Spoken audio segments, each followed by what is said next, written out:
recording yourself when you're practicing is a great thing to do. It's something that I do a lot of.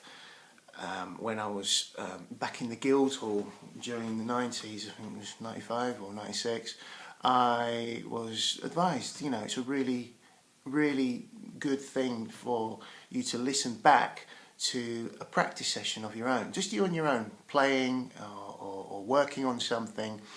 And when you record yourself and you listen to it back, it's like you're your own teacher in a way. So that's a technique that's a practicing technique that I've been doing for quite some time now. And it started off with recordings made on cassettes. We don't have cassettes anymore, but then it became MP3, and now I have, you know, a laptop set up, or either my iPad that I use, or even my mobile phone. You know, I'll record myself practicing, then I'll listen to it back with my headphones on. But what I do sometimes is that I like to record myself playing over a track that I've composed, something fun, you know, because it gives you a direction to go in. For instance, there might be a chord sequence that I'm using or that I'm working on, and I'll take this chord sequence and I'll perhaps compose a little track out of that. And then I'll record over that track, right? But then what I also do sometimes is that I take what I've recorded and I will perhaps take the track away that I'll have composed, and my solo might inspire me to recompose something differently underneath that already recorded solo. And so your soloing is inspiring your composition, which is the kind of opposite from the Coltrane thing, from what Coltrane used to do, because he used to compose tunes to inspire his practice, which is another thing that I do. So it's kind of two ways you can go about it, two ways that I go about it.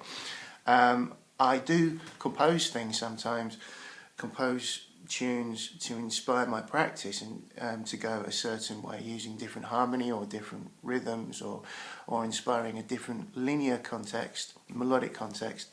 And then but sometimes I record things as well, and when I've got that track recorded digitally, you know, it can inspire me to recompose something or to recompose a different vibe. It's an interesting notion. Some of you might be thinking, what is the point of that? But give it a go, because it's really interesting. It's an interesting experiment, and I'll be completely honest with you. There's an album that I did called Aquitaine Heights.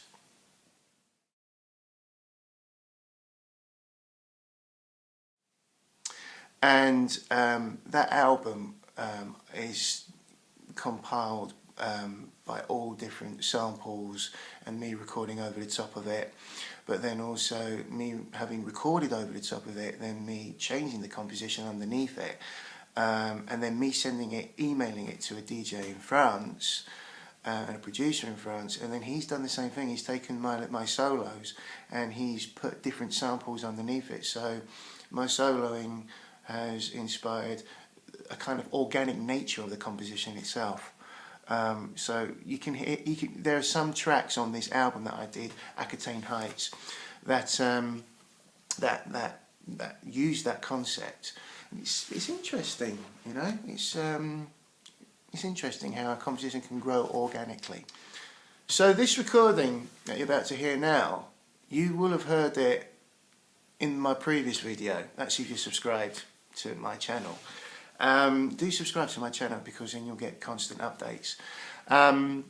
So this recording that you're about to hear, you'll have heard in the previous recording, the previous video, and it's titled Pacing Outside Playing, pacing your outside the harmony playing, right?